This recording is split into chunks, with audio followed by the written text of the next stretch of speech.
Back here on Texas Football Today, here at the Dave Campbell's Texas Football Mothership. And today, we'll pull back the curtain. Today's Monday, and it is the observation of Veterans Day. Veterans Day was on Sunday.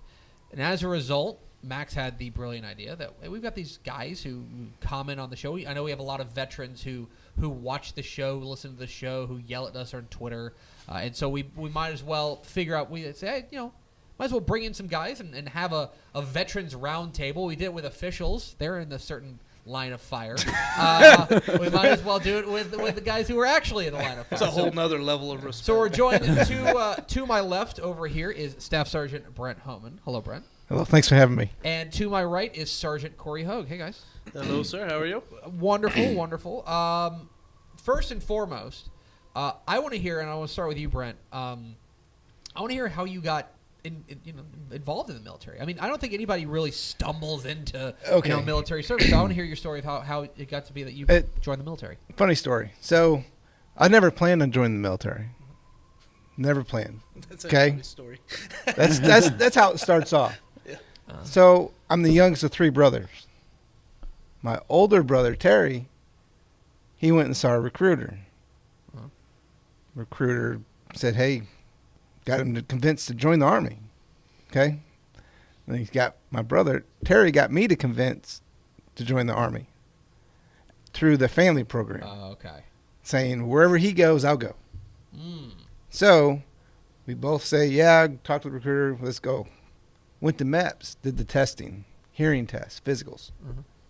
He fails. Oh, I really? pass. Oh, my gosh. I get put on hold. He fails again. I still raise my hand, ready to go. Yeah. That didn't change your mind. No. You weren't. I was already committed. You weren't joining on the condition that your brother gets into. Right. Right. Right. So, I was third generation. So, my dad was in the Army. My grandfather was in Battle of the Bulge, World War II. So, I never thought about really joining it, but I didn't have really anything else to do. Yeah. I mean, I could have stayed working, working kitchen manager, doing whatever. But, I want to go blow stuff up. I mean, I saw a video for an M3 video, and I was like, I want to go do that. That seems I want to go shoot that. I want to go blow stuff up. Yeah. So okay.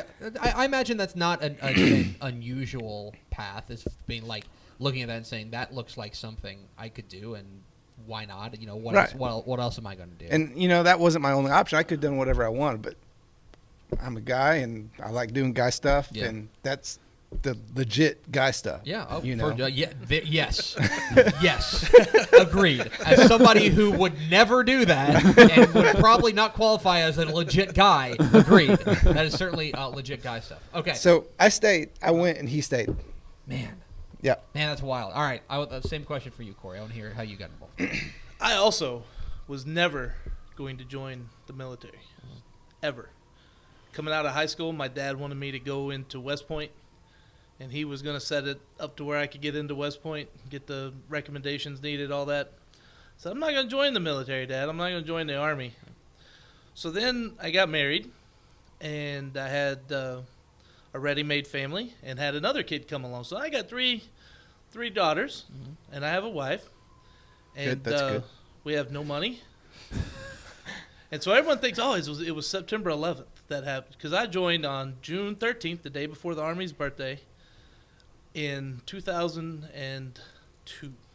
Okay. So it was less than a year after 9/11. Less than a year after. So everybody thinks it was 9/11. There was a lot of influx of soldiers, of course, of people joining the military. Mine was not because of that. It's because we needed money. Yeah. And so I joined, went to the recruiter. I told him I wanted to be a medic. And he said, we have a air traffic controller job available for you. That's like a medic. That's close. Yeah, real close. Real close. And when you look at what an Army air traffic controller does, that's not a smart thing to do. But I was going to do it. I was ready to leave. So I got the flight packet done. I got the secret clearance done. I got all that through. But the day I was supposed to leave, my packet had not made it to Fort Rucker, where the training is, and they have to clear you to be a air traffic controller. Uh-huh. So I wasn't going to leave. And it was going to be another like 2 months before I was going to be able to leave. So they said, is there anything else? I said, well, I know you said medic is closed, but if you have a medic slot open, Yeah. I'll jump on that if it leaves earlier. Uh-huh. Amazingly, incredible, the Army had one open, surprisingly, because recruiters never lie to you. So, never. True statement. True statement. Yeah, never lie. So they had a medic position just magically come open that left in 2 weeks. Yeah. And so I ended up with what I originally wanted to do. Wow. And that's how I joined the Army. Okay, I want to take a moment and identify these patches we got back here. You guys brought in. Tell me about these patches. So that's the first cap patch, and that's the U.S. flag patch that I wore in Kuwait in 2000, 2001 through September 11th, and then both in Baghdad 0405 and Balad 0607. Okay, so then take me through take me through your tours of duty where you've served. Deployed or since I joined? Well, let's just go ahead. Give me the full tour if you can. Okay, so I went basic training in Fort Benning, Georgia. Okay. Home of the infantry. Cool. It's where real men become soldiers. Real man, yeah. Yeah. Uh-huh. It's home of the infantry, so Yeah. it's known for that. So I went from Fort Benning, Georgia, to Fort Hood in Texas, and I never left. Actually, I take that back. I went to South Korea, 1999 to 2000. Funnest time I had in my military career was in Korea. Yeah. It was a Yes, it blast. is. It's just a big, Yes, just a it big is. party. It was. Now that where I was stationed was Camp Casey. It doesn't even exist anymore. They closed it. And then I came back, went from 4th ID and Fort Hood to 1st Cav and at Fort Hood. So I just changed divisions. Right. Okay. I left 4th ID and got stationed 1st Cav. Switch sides of Fort Hood, which is massive, by the way. Yeah. There's a lot of people in Killeen right now going, Yes. And then we went to Kuwait and the planned rotation 2000. Came back. September 11th happened. Went right back after September 11th and went up, set up on the border as a show of force during Operation Enduring Freedom. Right. And then came back in 0405, went to Baghdad with 27 Cav, which was Wild Wild West. It's fun. ROE was really lax. ROE, what do you mean? Rules of engagement. Got it. Okay. It wasn't so political. Sheesh. It wasn't political. Right. There's a lot of political Yes. nowadays. And then 06, 07, I went to Balad, Iraq. Okay. Got it. And then I got hurt in 07. And Yeah, and I want to circle back to that Okay. in a moment. I want to hear about your tours. I'd also be remiss if I didn't mention my long family lineage of the Army. Uh-huh. My dad served right at the end of the Korean War. My grandpa was in World War II. I've got a cousin that was in. We got a long line of family. And typically you'll see that if one family line is Army, typically anyone that joins the military is Army and Navy and Air Force and so forth. But I joined, I went to Fort Lost in the Woods, which is now known as Fort Leonard Wood in Missouri. Waynesville. And a wild Max appears. I know. That's my old territory there. Yeah. We called Waynesville's home of the Tigers. We call them the Waynesville Wusses. I'm glad to have served there. I know. Clever. Shot in the But as the only other person here who's been through there, I'm sorry, Cory. Well, it's definitely desolate. Yeah. There. Yeah. So, and when I drive through there now on 44, I kind of just laugh when I go by. Right. Like, you guys.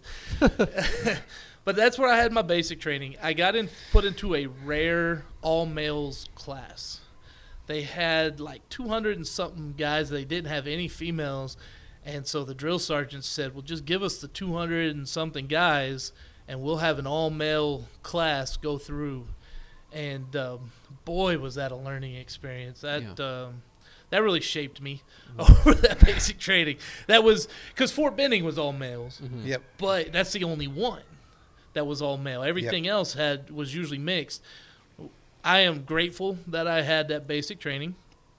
Was sent then to Fort Sam Houston for AIT for my 16 weeks of training to become a medic. And from there, I was sent to Germany. I arrived in, I was in Friedberg, Germany, lived in Butzbach, but Friedberg and Gießen was all one station. So I arrived in Gießen, Germany, and the day I arrived, they received their deployment orders for Iraq for 2 months later on Mother's Day of that year. So 2 months later, in that 2 months, got my family over there. That was fun. Got deployed to Iraq in 03 and 04. Got into Iraq June 1st, which is my mother's birthday again. Great times. Stayed there in 03, 04. And I was in Germany for a while. Got deployed again out of Germany in 2006 to 2007. Got back. They shut our post down. They were shutting down that Friedberg in Germany, where Elvis served, by the way. No longer there. He lived in Bad Nauheim. Yeah, they have all the Elvis stuff up still and everything. Nothing changed. The barber shop, nothing changed from when he was there. It was an old post there. But got back. I said, you know what? I'm going home. I'm going to Fort Sill. That's closest to home. So I went to Fort Sill. I was attached to the hospital. I am not a person that should be attached to the hospital, so it didn't take them long to figure out to get me over somewhere else. And they put me with the Air Defense Artillery. And as soon as I got to the Air Defense Artillery, they said, you know what, we're heading to Korea. So then I got to go to Korea for a year. I was in, good Lord, the name is now, you would think it was outside of Seoul. I had a nice little CRC? cushion. No, it's actually a Korean air base that I was at. Osan? It was Suwon. Busan? It was Suwon. Suwon. Osan is the American air base. It was Suwon, which is outside of Osan. Yeah. I know you have. I'm telling you things that you're not even looking at the map right now. Staring into the camera. Osan's fun. Suwon is a small town in Korea of about 1.1 million. Right, sure. Because South Korea is the size of the state of Indiana. It's the gram of Yeah. Korea, is what you're saying. It's the size of the state of Indiana with 40 million people. Yeah. So, like, Seoul has 20 million people. I mean, it's just, so small town of 1.1 million people in Suwon. You get lost easy. It is the fun. It was some of the most fun I had in the military was that year in Korea. Got sent back to Fort Sill, and from Fort Sill I got put into the artillery area and the field artillery. And then in 2011 and 12 I ended up deploying to Afghanistan. And then I got back, and I'm sure we'll get to the reason what had me get out. Yeah. And then I left in 2014, January 2014. Okay. So then I do want to kind of circle back because that kind of seemed like the next step in the process. Is you guys have these long military careers, these long careers in the Army, these long turns in the Army, if you will, and but obviously you guys are not active duty now anymore. No. I wouldn't look like this if I was. I'm just gonna say. Tell me, I want to hear your story. I want to hear the story of how you exited the military and what all led to that. So we was on patrol June 10th, 2007, and it was the second patrol that day. We had came in from a cache recon that morning. Got back late. Was this in Baghdad? This was in Balad. Balad, okay. Yep, north of Baghdad. Got it. And we were going out to change out with another platoon. I was lead vehicle, and I had just got the grids from the platoon I was supposed to replace to see where they're at because my equipment inside my Bradley didn't work. And popped up on my turret. It was a Bradley Commander and had my handheld Garmin in my hand to get reception, and ID went off. Took out my right arm, my right eye, and a lot of damage. A lot of damage to my right side. Okay. and Cory, I want to circle back and do the same thing for you about the end of your active military career. I got back from Afghanistan in February 2012, and mine is far less heroic. My exit from the military is way far less heroic. Come about the summertime, June, July, I was having some chest pains and things of that nature, and so in August, I finally decided I could not tough it out, and I went to the doctor, went to the hospital about 2 in the morning, found out I had a couple arteries that were clogged, and I had some coronary artery disease. Since I've had 2 stents put in, and also a gallbladder surgery, which you wouldn't think is related, but it apparently is related to that also. It all seems like the plumbing's all connected. Yeah, and a lot of my plumbing's not the same anymore. I've had a couple of surgeries on that, and but once they found out I had the heart disease, there really wasn't much of an option. It was pretty much you're leaving. Don't do anything. Try to stay alive. I know. At the time, you won't believe it. Now, at the time, I was actually running about 6 to 10 miles a day. I was in some of the best shape of my life. I was 35 years old, and all of a sudden I got heart disease. So, yay. Yay. We're talking with Staff Sergeant Brent Homan and Sergeant Cory Hogue here on Texas Football Today. Get involved in the conversation, #TF Today. And so, Brent, I want to ask you, because I think that a lot of people who had gone through something like that, I think they'd regret joining the Army. I think they'd regret. I'll speak from my perspective. I think if that happened to me, I think I'd have a lot of bitterness towards what that's me. I think that's the way I'm wired. I don't know your heart, but at the same time, you don't seem bitter to me. You don't seem like you regret joining the Army. No, it was I miss it. They gave me an option after I got hurt, after going through all my rehab, and when I was, as normal as possible, if that makes sense, with my injuries. I had an option to stay in, and, they wanted to put me behind a desk. Me being a grunt. You guys both had a similar reaction to a desk as we sit behind a conference table. Yeah. As I now sit behind a desk most days to do my work. So I was not wired to do that. I would have gone crazy. So me and my wife had, a blunt conversation, and I took the medical retirement. Yeah. And it's been a rough journey. I mean, I'm not going to say it was easy. There's been low points, been some high points, but overall, it's all about attitude. Yeah. I don't regret it because I made some of the best friends, lifelong friends that you can't put a dollar sign on it. Yeah. I mean, anytime I need something, I can call them. You know what I'm saying? And that's what you miss. You don't miss sweeping the motor pool. You don't miss picking up the trash. And what they call police calls is, you're out there picking up everybody else's cigarette butts and all that stuff. You don't miss that. Yeah. But you miss the people. Yeah. You miss the camaraderie. There is no bigger brotherhood than what you get inside the military. And those guys are with you forever.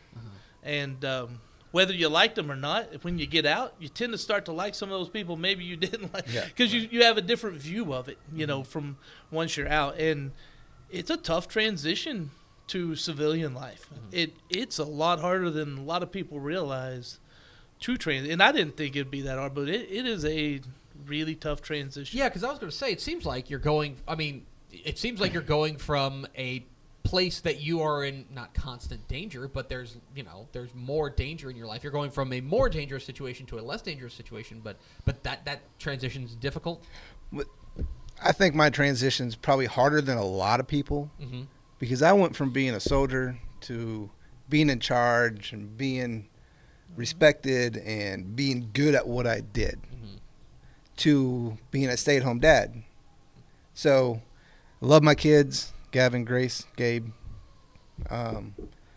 It was a tough transition. That's not what I was built to do, but it made more sense for me to do that, to make that transition to be a stay-at-home dad.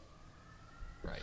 Every day you wake up when you're a soldier and you go around the same people, you're around your buddies, and you have that camaraderie and that conversation, and you do it even without deployments. You do things with these guys that nobody else experiences. Yep. You're sitting out in a tent in weather like today where the wind's howling and it's cold and nasty and snowy Bundled and up rainy. into a tent trying to And stay you're in warm. a tent. And you're trying to stay in the conversations and the fun and the laughter that you can get out of that and the character that it builds, that you get together. There's nothing like that. Right. And it is tough when you go, when you're a civilian, you go into a civilian job. There's the respect level that we're used to, whether you're the one being respected or the one respecting others, it's not there. Mm-hmm. And so it is a really tough adjustment to get used to a civilian job. So I'm, hello, civilian. That's me. That's my lot in life. And, I think that for maybe a lot of people, Veterans Day rolls around, right? And it's a day that the NFL lets someone parachute into the stadium. You know what I mean? Like, that's what that means. That's how that, and they give a lot of money to something. Sure. Yeah. There's, but that's, when Veterans Day, or maybe it's the day that, a politician tweets out something about, that. Or like, I want to hear from you guys, what Veterans Day means for you. When this time of year rolls around, what does it mean to you? I'll start with you, Cory. For me, it's more remembrance. Mm-hmm. Everybody always, it's great. The restaurants, they're supportive. It's a free meal day. I don't take advantage of those things. Mm-hmm. I don't feel that's for me. I feel that's for the older generation that had it much harder than me. Mm-hmm. I have a great respect for the World War I and II. Of course, there's the World War II that's still living. The Vietnam. Mm-hmm. You talk about having it hard. We were spoiled on deployment compared to those guys. Mm-hmm. So I have a lot of respect for what they went through and the hatred they felt when they came back, too. There's a lot of issues there that we never had to go through. And so, but for me, these days are more of remembrance days of the time I had with my friends and the guys we lost. Yeah. And that's really what it is for me. So I keep it more solemn. Yeah. I choose not to try to stand out too often. Yeah. Be recognized that much, because it just, to me, that's a little bit of a, not like a sticking point, but to me it's kind of, I don't deserve it. It's not for me. I don't deserve that. And so, all right, I'll disagree with you, but go on. So, well, I get that. But the younger soldiers too that are currently serving, let them go get those free meals too. Yeah. Because you know what, they probably need that. They're not getting a lot of money. Let's be honest. Sure. They need that also. So let them guys and let the older generation, let them go get that kind of stuff. So in a lot of ways, you kind of, even though Veterans Day is supposed to be about you, you celebrate's the wrong word. You observe it in the same way that I do as somebody who never served. Yeah, well, and it's more of an observance of memories for me. Yeah. I mean, Got it. The kind of like Memorial Day, Veterans Day to me, I don't put pictures up. Yeah. I love the guys that do. I mean, all your pictures that you put up, I sit there and looked at every single one of those. I love those things. Yeah. But for me personally, I don't know what it is. I'm different. I'm wired a little bit different. I understand that. I don't feel that I need that. I'm deserving of that. You know what I mean? Not need. I'm not. I think it's something that has to do with being a medic. You're always serving other people. Interesting. That's an interesting point too. And I think that's really where it comes down to. Is as my career as a medic is all about him. It's all about these guys. Yeah. Getting them back safely, taking care of them, and taking care of, as I became a sergeant, taking care of my people. Mm-hmm. And so, Veterans Day, I just kind of keep that same. I'm taking care of them. It's not about me. It's about you. All right. What about you, Brent? Veterans Day is what I think is reaching out to all my friends that I know. Mm-hmm. Like I did a Facebook post, Cory just referenced it, and you can only tag 100 people. But there's like 5. Yeah. I don't think I've ever actually found out what the limit is. And he apologized. That makes sense. Yeah. But he apologized for it only being able to tag 100 but, people. No, you know, makes sense. there was. I'm sorry to laugh, but that there were just so struck me. many other people that I wanted to tag, but I couldn't. I could if I did another post, and Right. but it's every Veterans Day. The people I served with as infantry, we are extremely close. Sure. Because when the bullets start flying, if you don't like them, whether you like them or not, you're going to cover that guy's six. And that's you always have their back. And that bond and that relationship, it's just that friendship lasts forever. Even if I talk to you once a year, we pick up where we were. Right. It's that's how veterans are, especially ones you served with. And then the other thing, it means acknowledgement. Acknowledging the other veterans out there still serving. I think Veterans Day is very important. A lot of people get Veterans Day, Memorial Day confused. Today, Veterans Day is the day you think of soldier that's serving actively or retired. And that kind of goes into the next thing I want to talk about is I know how I feel. I'm sure Max feels the same way in the sense that we are we're civilians. We did not serve, and they probably wouldn't take me at this point. I don't think. You're getting up there. I'm getting up. I'm getting up there. I'm getting up there, and they're like, this guy talks a lot. So I didn't serve. And there's a big part of me, and I'm sure Max feels the same way, that that's a debt that we won't be able to pay. It's it just won't. You guys have done something for me, not me personally. Thanks for coming on the show, but you've done something for me that I can't give back to you. And so my question for you guys is, what can I do? Knowing full well that there is this debt that's not going to get repaid, and that's okay. I've come to grips with that. But what is it that I can do to at least chip away at that? Less than 1% of the American public ever actually serves in the military. It's the 1% club. It's the true 1%ers. It is, and really, it's actually getting down to about 0.5%. Yeah. And so when you think of that, you're in the 99% club. Right. And what can you do? Yeah. Veterans Day is awesome because everybody, but think of a veteran every day. Yeah. Thanks. Veterans go through, things that other people don't. And, it's, so if you're there every other day, that's Veterans Day that might be part of it with me is, I've got a really strong group of friends that I can depend on in the military and to get me through some hard times, and a wife. But as a civilian, if whatever struck me, and how are you going to know who's veteran and who's not? If you saw me walking on the street, you'd have no idea if I was a veteran. No, I'd probably say he's probably a small college football writer. You'd have no idea. So in a lot of ways, you know what? Treat everybody well, first off. Yeah. Be nice to everyone, especially on Twitter. Be nice to everybody, please. Be nice to everybody on Twitter. He please. needs you to be nice to him on Twitter.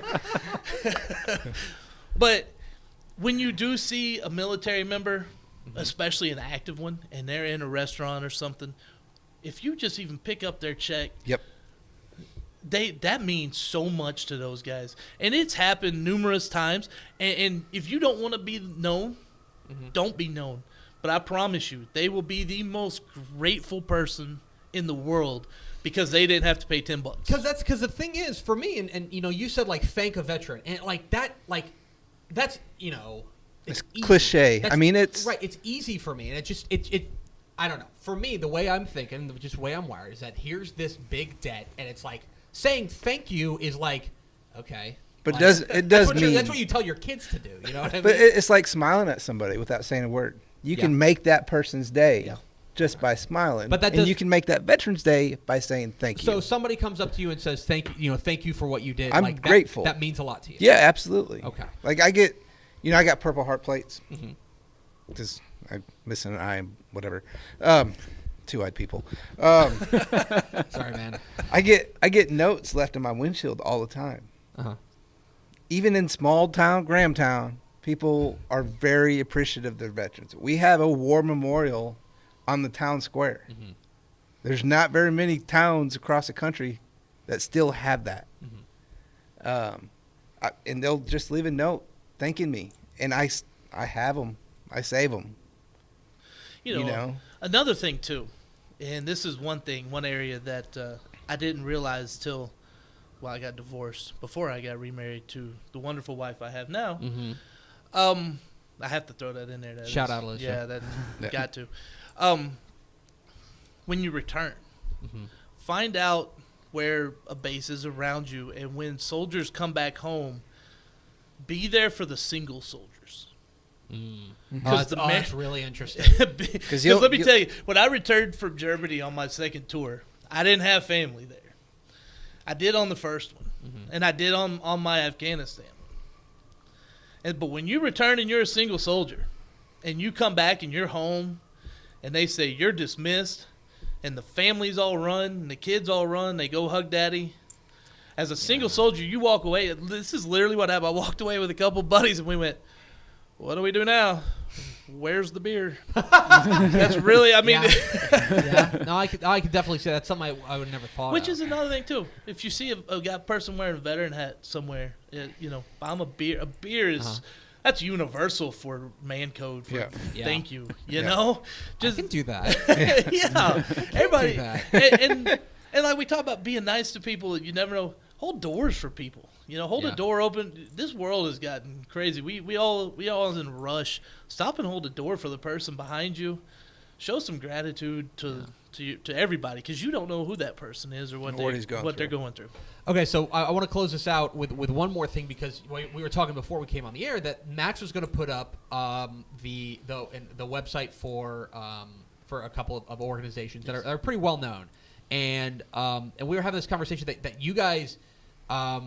There's some organizations, not that you stay away from, but that you're leery of. But more importantly, there are other organizations that you guys are really passionate about. You guys really know. I want to give you guys an opportunity to shout out these organizations that people can donate to, people can help out because you know they're good or you've had personal experience with them. There's a lot of them you got to be careful of. I will say that. Okay. Definitely look into, but Wounded Warriors is one everybody knows, and yes, they raise a lot of money, but they do a lot for the soldiers too. When we take an injured soldier to the hospital, they had bags. They'd have T-shirts, because soldiers get to the hospital when they're wounded. They don't have anything. Yeah. They're getting transferred out to another hospital, most likely for surgery, and they have nothing. They didn't pack a bag. No, you don't pack your injured bag that day. I didn't have pants. I didn't have pants. You didn't have pants. Yeah, I mean, so they have shorts, and they have boxers, and they have T-shirts, and toothbrush, toothpaste, the necessities that you're going to need, because your uniform, if you get injured, it's cut most off. likely it's cut. It's cut. Yeah, you're going there with nothing. Literally, you got a blanket. And so they've got the things there for you that you need to get you when you get to the hospital until other things can be provided for you. They've got some things to keep you comfortable, and that's really, really nice. That's a good one. Okay. All right, so I got a couple. Okay. I've been pretty passionate about carrytheload.org. What that is every Memorial Day weekend, they do a road march in Dallas in Rivershawn Park.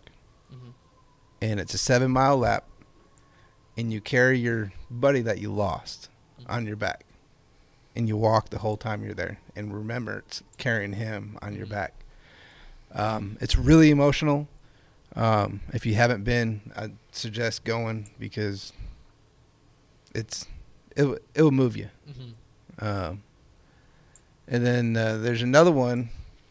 Funny story is the guy that started this. I was going through occupational therapy at Fort Hood for my numerous surgeries. And he was in there, and I told him my story. At the time, I was with the Armed Bass Anglers. I was one of the original 8 that started it, original 5, actually. And told my story, told him what the fishing's done for me, and he was not in a good place at that time. And fast forward a couple more years, he's retired. and he starts Hogue Brothers, which is a group of veterans that have gotten together that take out soldiers that are dealing with PTSD. They take them out fishing, they take them out hunting. And little did I know, he said, "You inspired me to do this."